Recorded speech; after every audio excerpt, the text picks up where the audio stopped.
Hello everyone, and welcome once again to the Lost Wisdom of the Grail Telesummit. Now I have a real treat for you today. We're being joined by Dr. Patrick MacManaway, who is a third generation practitioner of the psychic and healing arts. He graduated in medicine at Edinburgh University, is trained in many forms of healing as well as geomancy, working with landscape energies including earth energy balancing, earth acupuncture, spirit release and space clearing. A published author and past president of the British Society of Dowsers, he has a busy practice based between the USA, UK and Australia. Patrick, welcome. I'm so pleased that you've managed to sort of fit in joining us because you're a very busy man. Sarah, it's a pleasure to be with you, and thank you so much for inviting me to participate in your presentation series here. Well, I'm really looking forward to what you've got to share with us today. Your talk is called The Blessing of Water, and I've been fortunate enough to hear some of it before, and I just so want you to share it with the world, really. So can I hand over to you and Absolutely. Let you inform and delight us? All right, I'll do my best, Sarah. Here we go. So I'm going to share my screen, and I'm going to share a PowerPoint presentation here. As we go through these slides together, my intention is to really speak from my own experience in the field, as well as observations, and try to join up the dots with history and culture and folklore, and get a deeper sense of our human relationship with water, particularly in this context with water in our landscape, although very obviously our biological form is very much water-based, and so our water is within as well as without, in the exchange of water, and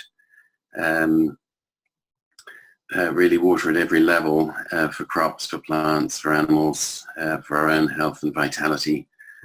In a sense, water is at the center of all life on the planet, certainly the life as we experience and know it.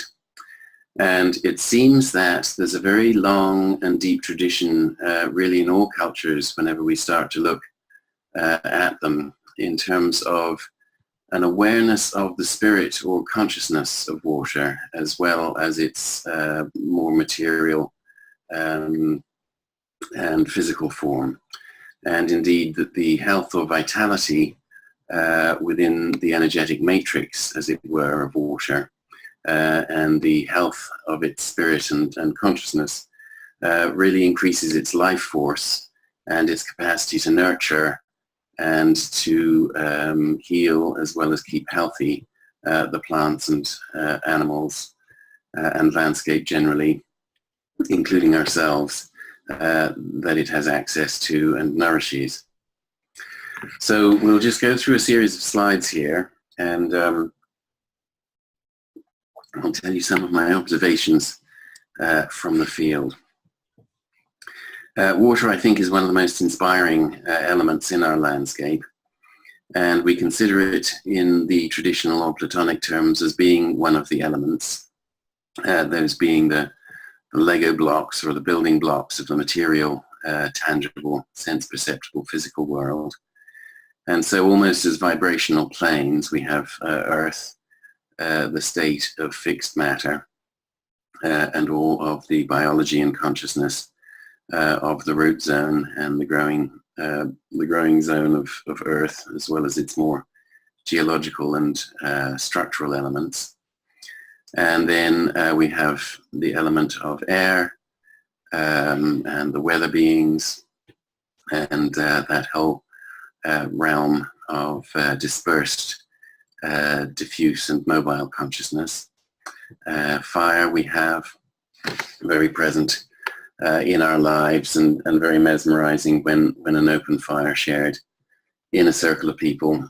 And then we have our element of water, the fluid state of matter, in which matrices of energy are still present, even though the state is fluid.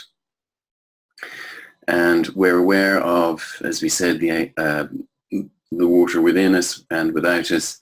A great amount of water under our feet, running in veins, fissures, fractures, faults, underground caverns, underground streams. People who go caving and potholing often experience huge amounts of water running in deep subterranean space. So the water is below us as well as around us and above us and within us. And depending on our need, sometimes just for aesthetic, sometimes just for a sense of touching base. I think often our sacred places or the holy places or the places we go for a sense of spiritual renewal and refreshment are based around water, whether that's ocean and beach or lake or pool or spring. So very present in our consciousness of aesthetic and our sense of well-being, to be close and proximate, particularly to water in beautiful places.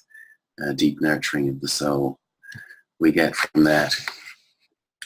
And so historically, one of the things that we need, particularly as a fixed agrarian culture, is to have reliable sources of water close to us and convenient for our homes and for irrigating crops if necessary, and for providing sources of water for our domesticated animals. And so here we have the traditional water diviner with his forked stick looking for the new well that's to be created for the community, so that the village of trolls here, I think, in Sweden can be well supplied with everything they need. This is the modern way of drilling wells. I think the trolls were working then, as we saw, with bucket and spade once their diviner had marked the spot. More typically nowadays, we would use equipment such as shown in this slide, which can drill holes of varying diameter depending on the need of the well ultimately, and going down sometimes many hundreds of feet to reliable sources of water to bring then to the surface. And this would be a modern well capped with an electrical pump, bringing the water up and distributing that as required. More traditionally, we would have hand-dug wells that were then hand-drawn also. A very mindful and laborious, slow and patient task, but one I think that perhaps, as the metaphor is, chop wood and carry water, brings us very much to a deep sense of the most central and basic part of our lives, our relationship with water for drinking and for food and for health and for pleasure. And different parts of the world, semi-arid, draw their water up. Traditionally here, a windmill over a well pumping water into the tank here, which then can be distributed into troughs subsequently. So water very present in our landscape. Nowadays in the UK, most of our water comes from a main source, but still, if you move into rural areas, the wells and springs are very much in use, both for domestic and commercial and agricultural use. And in more rural parts of the world, still dowsers and drillers keep well employed, finding reliable sources of water to access those for individuals or communities or agricultural need. So but then when we move to a consideration of the spirit or consciousness of the water, we discover that there's an ancient and perennially long tradition, it would seem, in all parts of the world, of blessing the sources of our water. And a blessing is a transference of simple love, divine love, unconditional love, really just a celebration and joy of the shared nature of our being together.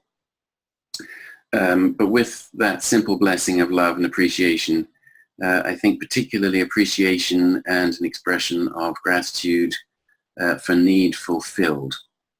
And so water is very essential to the community, obviously, in the most basic of ways. And what I'm going to share with you is that both the quality and the presence of water is variable depending on the relationship that we hold with it. So we'll discuss the quality of the water available to us first. And we have some wonderful pictures that we're quite familiar with from Dr. Emoto of water quality. And so as we can see in every tradition, water sources traditionally blessed. Here in the north of England, in the area around Derbyshire, still the tradition remains of well dressing, where once a year there's a sort of Mardi Gras festival, and the wells and springs get garlanded with flowers, and obviously whole community involvement and dancing. This one having a maypole being erected over the well and dancing in that tradition. And so we find this renewal of appreciation and relationship with our spring sources deeply embedded in our folk culture. So when we look a little bit at the physics of this, as we understand it more contemporarily, what we understand is that we're constantly giving off waves, really waves of sunlight, but at a lower frequency, from our minds into the atmosphere and the area around us, both in a general and diffuse sense into the bubble or aura of ourselves and also our proximate environment. But also when we direct our focus and attention, the waves of our thoughts can be projected to very specific points in the landscape or people or places or circumstances. And in this way, the intention that we give and the attention that we hold around it has real informational and energetic impact, because the waves of thought and feeling that we're projecting are then obviously received by the plant or element or person or circumstance that we're sending that to. So our thoughts have form, they have energetic impact, and when we direct them well, they can have tremendously beneficial and helpful impact. And this diagram shows how the circulating thoughts within our mind, the circulating thoughts within our energy field as we hold and cultivate our own space, then are given off as sinusoidal waves, left, right, front, back, up and down, emerging from us. And the shape of the waves that we give off is very specific to the emotion and the thought that we're having. So just in the same way that our cell phones are communicating with waves of different shape and different wavelength, in exactly the same way that telepathic waves, as it were, of our own thoughts and feelings are being projected into the landscape in a way that it turns out is shared across species and apparently into the nature, spirit and elemental realms. So if our minds are peaceful and our minds are calm, then all of nature can perceive the thoughts and feelings that we're expressing. And all of nature indeed in the ways that it can, variously depending on whether you're a rock or a plant or an animal or a cloud. The consciousness of nature is inclined to enter into dialogue with us and communicate back to us, both as thoughts and feelings that arise in our own mind as a response to our projected feelings and intentions, but also by demonstrating the outcome in the mirror of three-dimensionality in the world around us. I think one of the most beautiful examples we have of this are the photographs taken by Dr. Emoto, who, by photographing water as it re-emerged from its crystalline state at very low temperatures, was able to capture the coherence and patterns created by water in different energetic states. And so here, just reading the script, the photo on the left is of an ice crystal frozen from severely polluted water. The photo on the right is the same water, refrozen after having been blessed by Dr. Emoto. One can plainly see that we do have the ability to not only heal ourselves, but our earth as well, is the end of the caption there. And I think really a photograph tells 1,000 words, and we can very clearly see how this polluted water has been refreshed, renewed, brought back to a state of coherence and wholeness, simply in response to and by the application of human love to the water itself. And so any of you who have seen these pictures before, I think we can't see them often enough. It's just such a powerful affirmation of the power of positive thinking and the possibilities that our simple expression of love can achieve in the world around us.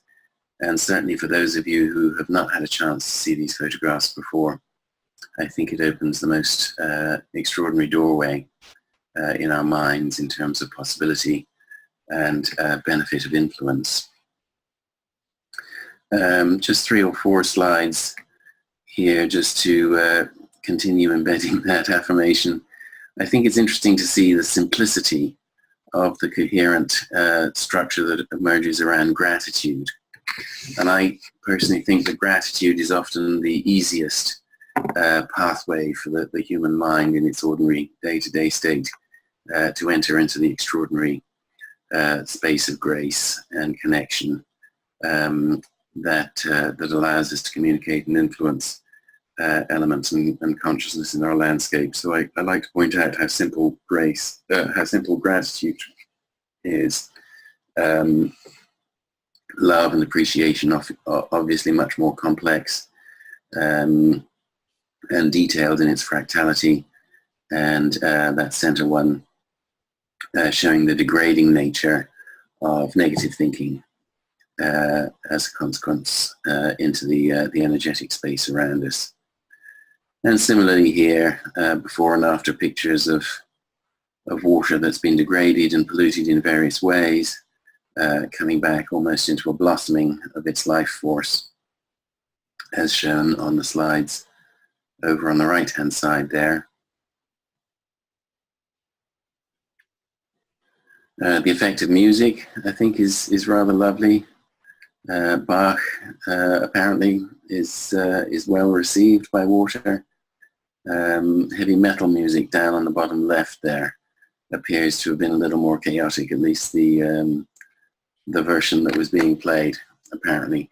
But we can very well see here both how our thoughts influence the energetic space around us, and in particular in context of this presentation, how we can renew and enhance the life force in water by our attention,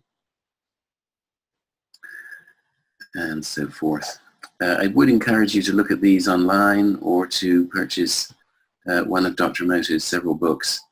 I think this is some of the most exciting research that's happened during my lifetime, and just looking at these pictures, I think fundamentally changes the way we think about ourselves and our relationship with the world around us. So, bringing this all into contemporary practice then, one of the things that I'm asked to do is to support fertility of crops and animals and the health and vitality of landscape on farms so that their systems can be more resilient, more healthy, with better germination and yield results. And one of the easiest and most fun things to do is to bless the sources of water on the farm, because often those then are very widespread through crops and stock, and so a well-aimed blessing at the source of water on an agricultural landscape often literally goes a long way. And I want to share a story from a circumstance that happened in 2011 on a farm in New South Wales, where they were rotationally grazing sheep at the time, with about 120 paddocks, and the sheep moving every day to rest the grass for 3 or 4 months before coming back because of the fragility of the soil with a relative lack of rainfall. So sheep moving every day into a new paddock, and about half of the paddocks had shallow ponds in them that the sheep would drink from, and about half of the paddocks had troughs. The water from this single central borehole was being supplied to.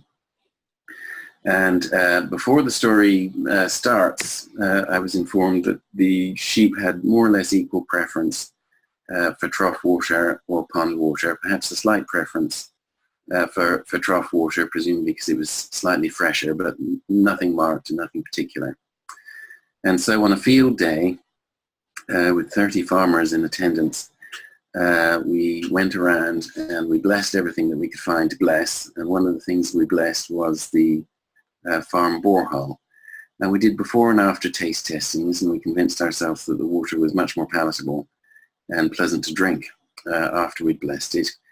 And we wanted to think that we felt a little more rejuvenated by it also. Anyway, the day ended and I went back overseas again. And then I got feedback after a couple of weeks that since this borehole blessing, the sheep had started to behave and continued to behave in a way that had never been seen on the farm before, which was that when the gate was opened to let them out of a field with a pond in it and into a field with a trough, the whole herd of sheep now would gallop up to 1.2 kilometers straight to the trough. And this behavior continued for 6 months until I got back to the farm a second time, at which point we went ahead and we blessed all of the ponds as well as the borehole. And as soon as we'd done that, the sheep desisted from this behavior and went back to being equally happy either with trough water or pond water. And I think that's the most dramatic story I have of animal response, and completely unexpected, and started as soon as we blessed the troughs and stopped as soon as we included the ponds in our blessing. What we observe often is that the quality of nutrition generally, as well as the uptake of water, has a positive effect on the fertility and growth rate and general health of our domesticated animals. And so we would assume, as well as a preference being shown clearly by the sheep in that case, that indeed they were getting some advantage to themselves by consuming it.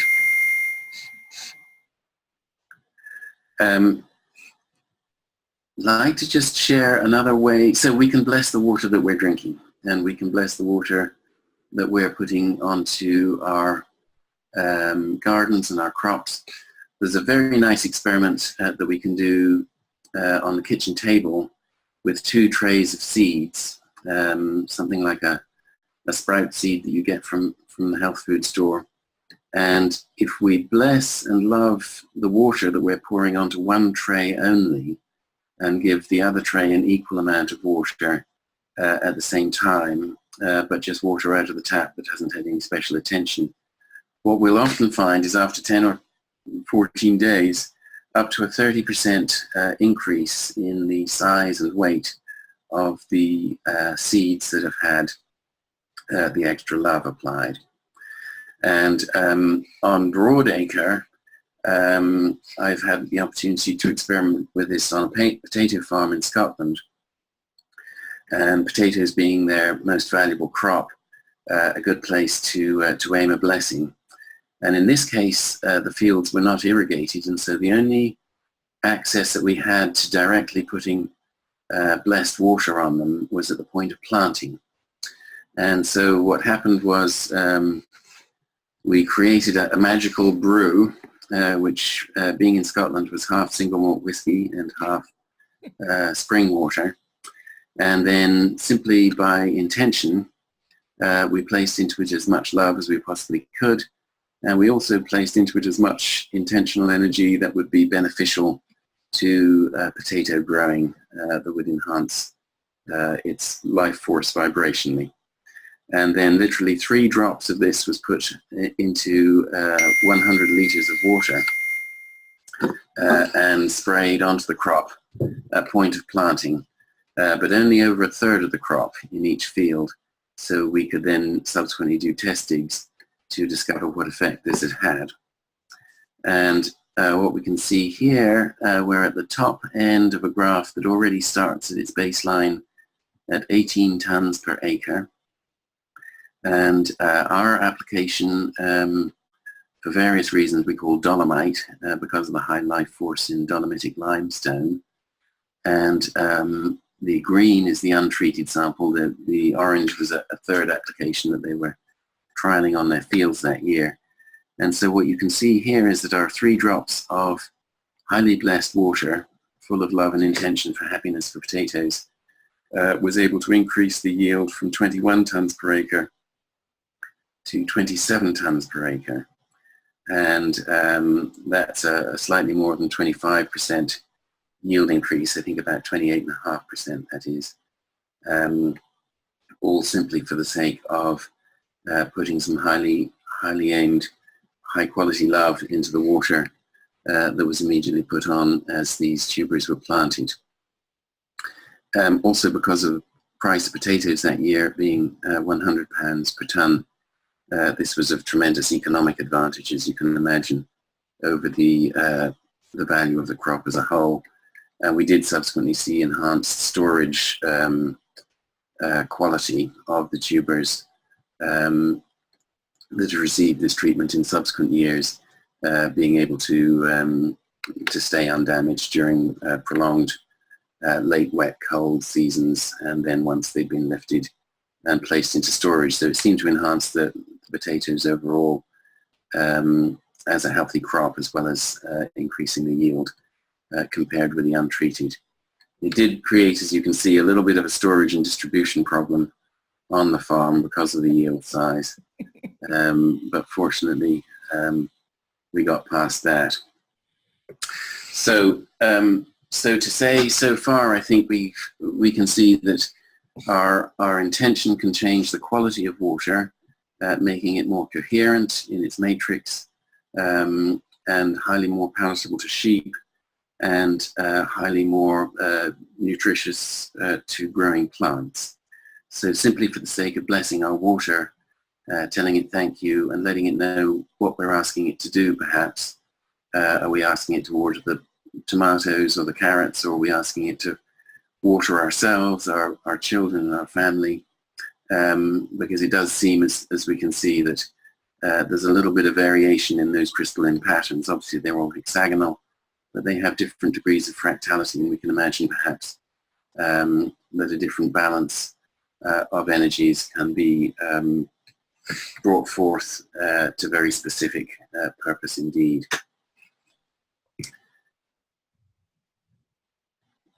Now the stories that I want to tell you next are even more extraordinary to me, and truly changed my sense of the possible and also the depth of the sacred, as it were, in terms of our relating to water and other elements. And so here we're looking at a dry creek bed. This is a river that hasn't run for 8 years. And I'll come back to this story, but I'll take you first to the woods of northern Vermont, forested with birch and pine and fir. And we had a drought there about 15 years ago, and many of the rural properties were on shallow springs in the woods, some of them only 2 or 3 or 4 feet deep.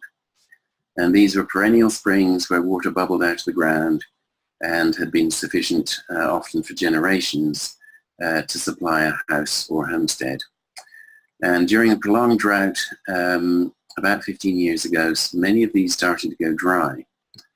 And drillers were drilling more and more wells and deeper wells, and dowsers were out locating deeper and more stronger sources. But in some circumstances, it really wasn't possible because of the location of the property to get, as you saw from the earlier picture, a very large piece of equipment that most drill rigs are onto the property to look for more water. And so on one of these occasions, a close friend of mine asked if I'd come and look at what was now a dry hole up in the woods behind her house. And so 3 of us went and said hello to the dry hole. And sure enough, it was a dry hole 3 feet deep, but it still had the energetic quality of the spring. The spiritual consciousness of the spring was still palpable and accessible to mind, and accessible to dowsing, and accessible to being engaged with in that intuitive, telepathic way that we can. And so we asked it if it was possible for it to restore itself with water for Jen, who was living there, and it said yes.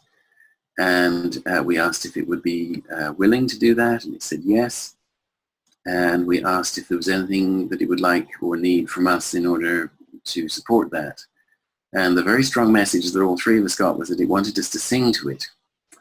And so we checked left and right, and there was nobody else in the woods, and so we felt reasonably secure in having a wee sing, and we did.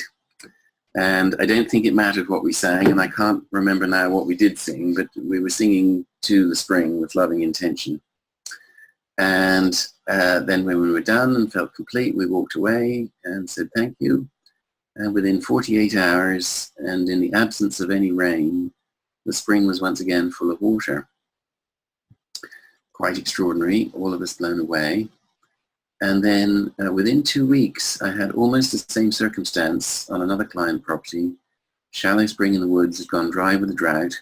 Asked if it was capable of restoring itself. It said yes. Asked if we were willing to do that, and it said yes. Asked what it needed from us, if anything, and it asked for us to sing to it. And again, we did. And again, just as the same as the first time, within 48 hours and in the absence of rain, the spring was once again restored to full life. And then Saira, a third time, I was doing other work on a property with a client, working with earth energies and place memories and ghosts, I think.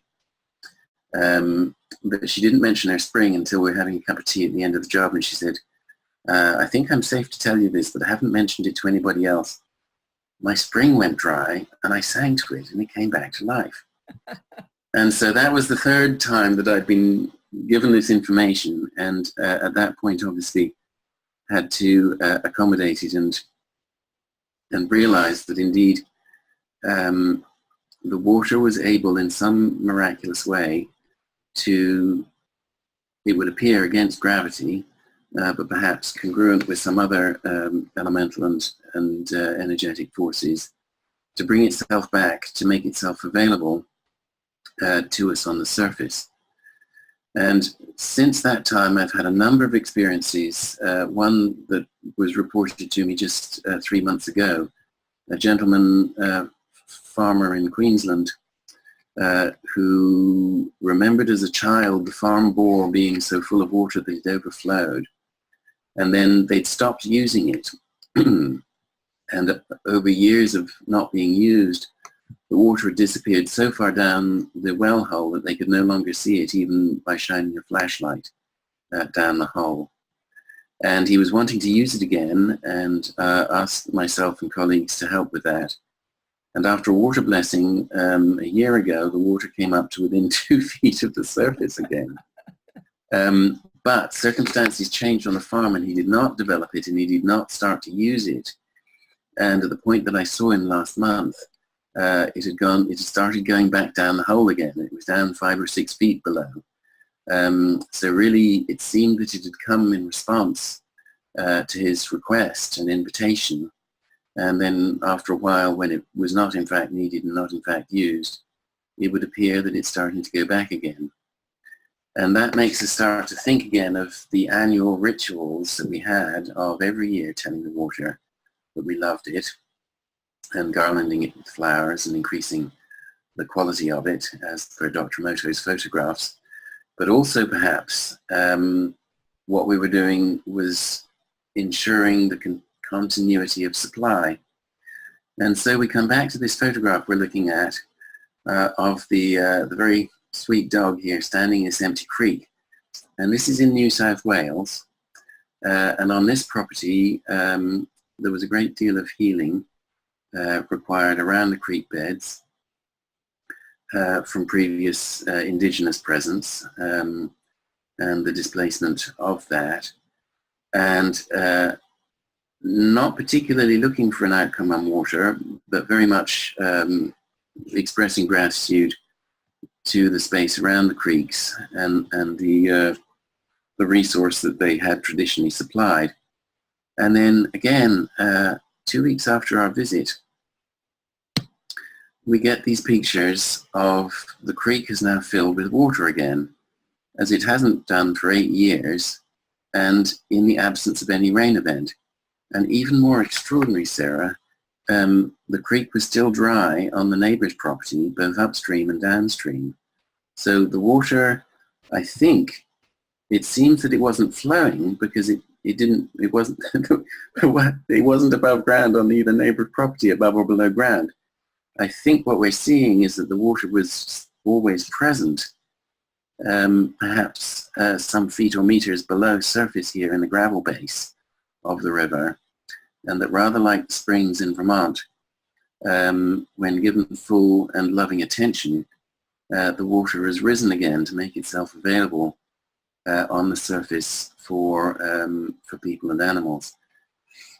This water was not used. The farm is already set up with boreholes and other water infrastructure.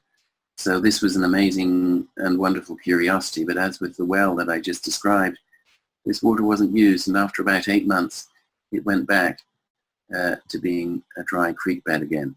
But I'm rather confident that if the need was present and the need was real and expressed with love and gratitude, that perhaps at any time it would again come back and bring water to the surface. And so I've become, as you can imagine, very amazed and awed by this capacity for water to relate to us, literally to come to meet us at the surface in response to loving attention, as well as to having its life force enhanced.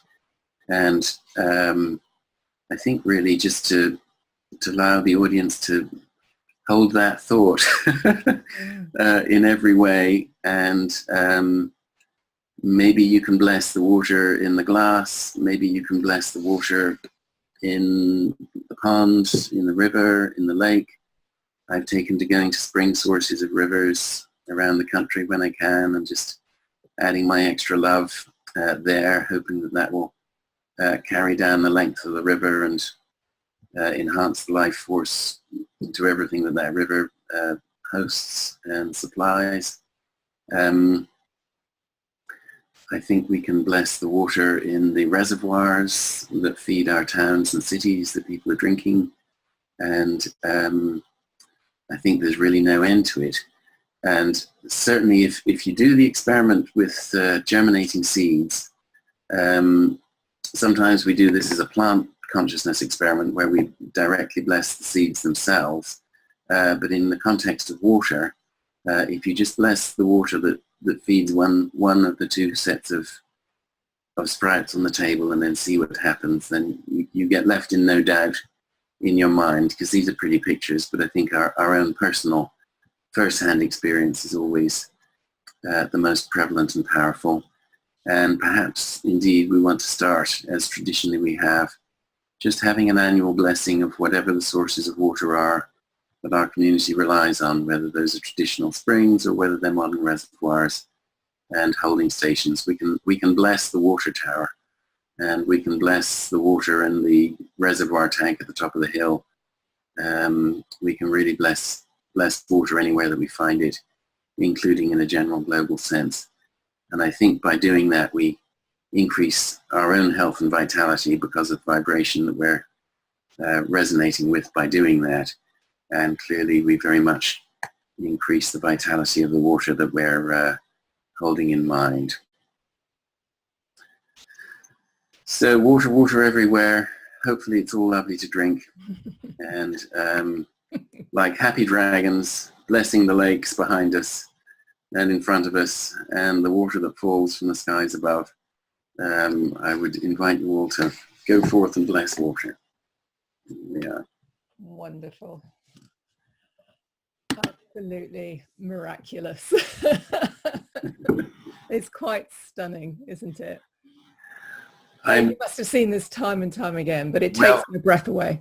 It takes my breath away every time, and certainly on the first times that it happens, it's such a reality rearrangement that I sort of disappear for 3 days and pray and meditate and avoid loud noises and allow my mind to come back into some kind of organized space that makes sense of what I've experienced. It seems to go against everything we're taught, that the world is just a machine, really. And yet this is giving the lie to all of that. There's a conscious relationship between us and in this case, water. But from what I understand, the work you do and what I know myself to be true, it's not just water, it's the land, isn't it? I think water is one of the elements, and I think all of the elements in their own way are equally sentient and equally responsive. I've participated in fire walking many times since 1995, and the possibility for us to walk on fire, eat hot coals, hold them in our hands and not be burned. Very extraordinary, working with soil and the intelligence of mycorrhizal fungi, as well as the root system of plants in the agricultural work, seems to have very direct benefit. On the same day that we got that result with the sheep, one of the other things that we did was to bless the mycorrhizal fungi in the soil structure in one of the fields that had been assayed as having almost none, and a month later they re-assayed it and it was off the limit of the chart. Wow. And again, it's so important to fertility, isn't it? So important to fertility. So I think human love just seems to energize all things, and it's beautifully demonstrable in water because of Dr. Moto's photographs and because of the effects we can see on plants and animals by doing that. But I agree, Sarah. I think this is just if it's true for water, it's probably true for everything. Yes. Yeah. And it then makes us, we look at what we've done to the world around us, the levels of pollution and destruction in so many ways. But immediately, from what you're saying, we have it in our hearts to actually start to mend that by just offering love back to what we've heard. And I read something some time ago about an area where the land was poisoned, seriously poisoned. And a group did something very similar to what you're talking about. They offered blessings and love and meditation on this area of land. And when it was next tested, it was clean of the poison. And it's kind of like, well, that, we're talking miracles. Miracles. Yeah, and yet it just comes from the power of intention and the power of love, and it is so powerful. The message you've given here is so powerful and so simple. So simple, and so totally within every listener's capacity. Yeah. If you can feel love in any way, you can send love to anything, and it becomes a self-fulfilling cycle, I think. Yes.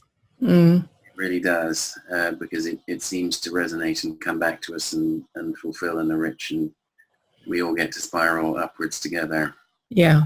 And for the sake of those who aren't exactly clear about how you would offer a blessing, can you give somebody a little kind of taste of blessing, as it were? Yes. Wonderful question, Sarah. In my mind, a blessing is when we extend what we would call unconditional love. Unconditional is a bit of a double negative, so we want to take it away, but to particularly make a distinction between when we're simply loving, simply for no reason other than the loving itself. Yeah. I would consider that to be a blessing.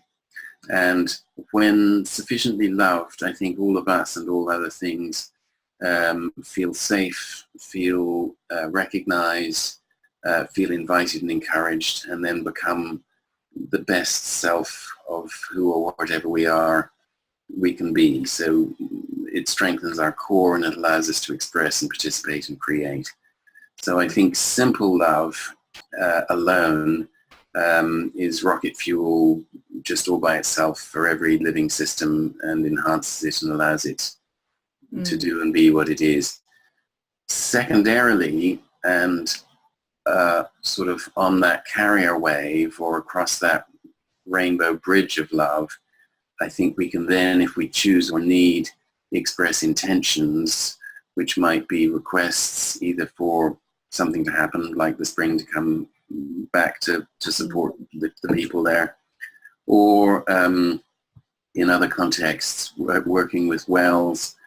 Sometimes I've asked water that's sour water to move out of a well and leave only the sweet water behind. And that seems to be possible. And sometimes recently again on a farm well with a lot of sulfur in it, we blessed it once and the sulfur went away, and then it came back after 8-9 months, and then we blessed it again, it went away, and it stayed away for about 12 months, and now we've had to bless it again and it's gone away again. So sometimes there's a particular need or intention that we express that's really just a communication between ourselves and the natural world to make sure that the human need is clearly understood in a way that then the natural world can support or respond to that in whatever degree it can. So I think the blessing is the simple love, just the unconditional positive regard and heart-to-heart connection, and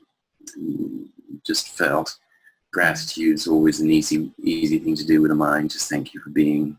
Yeah. And then on top of that, I think we can then go ahead and, in a dialogue telepathically with the place, express need, whether that's for guidance or inspiration or support or some particular material outcome that's of benefit to us.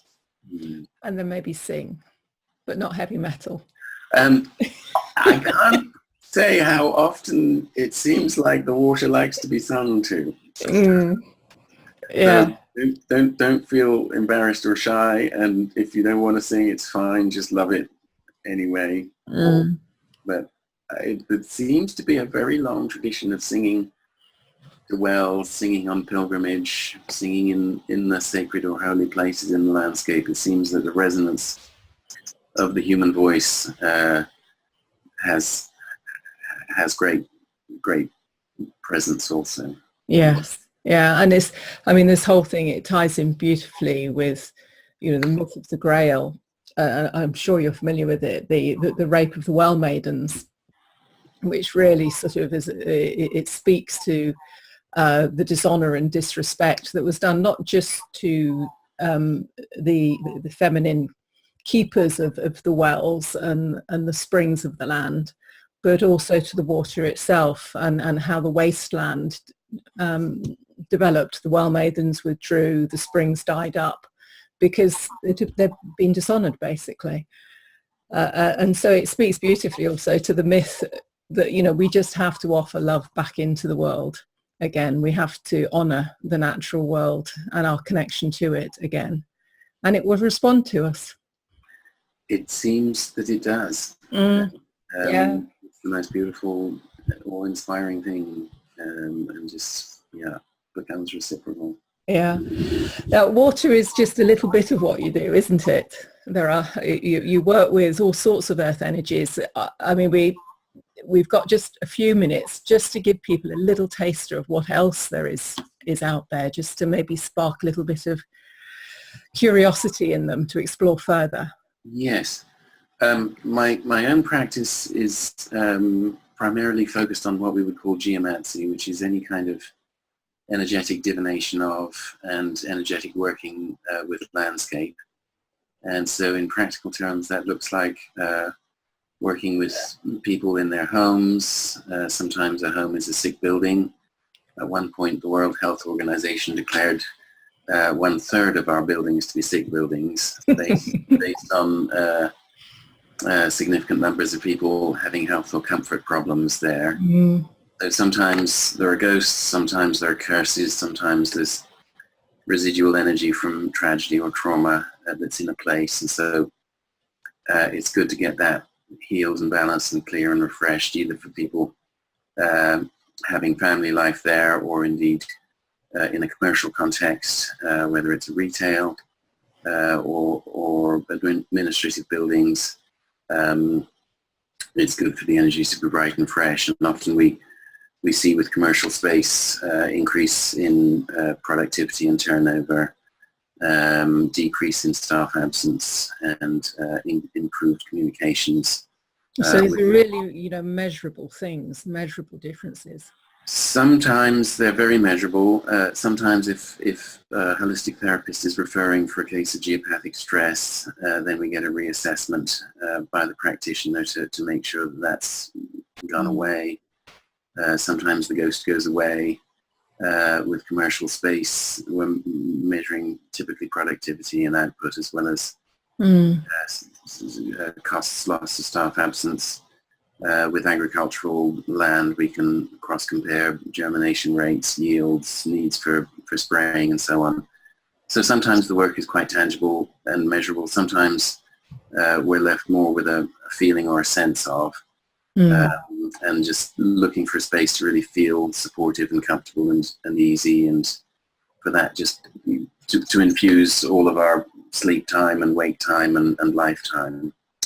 So landscapes large and small, and then within context, often as with other practitioners, sometimes my job is to work just with a person individually, or indeed the spirit of a business or an enterprise that seems to become stressed and weakened in its vital force. So general jobbing healer. Working on people, water and land. There we go. Whatever the need of the day. Yes, and it's responding to need, isn't it? Just to sort of wrap up, for somebody listening at home with their own little patch of land, their own garden, maybe a little pond in it or something like that, you say to them, go out now and say a prayer to it. Bless your land and keep blessing it. Offer it love. Work with it. And who knows? watch it thrive and flourish and be open to the unexpected, I think. Absolutely. Wonderful. Thank you so much, Patrick. That has been superb. It's been brilliant. One day we will get a glass of wine and we'll sit talking into the wee small hours, because there's so many stories I'm sure you've got to share. It would be wonderful. Some of the best stories are of blessing wine, Sarah. Yes. Your listenership can try that at home too. Yes, and does that make it not hurt the next day? It makes it even more delicious than it ever was before. Thank you again for inviting my participation. I'm very, very glad to be able to contribute to your project here. Well, thank you very much indeed. Yes, I honour the work you do, and keep doing it. The world needs more people like you out there. So thank you. All of us doing it together. Absolutely. And thank you everyone for listening, and we'll see you again tomorrow. Goodbye.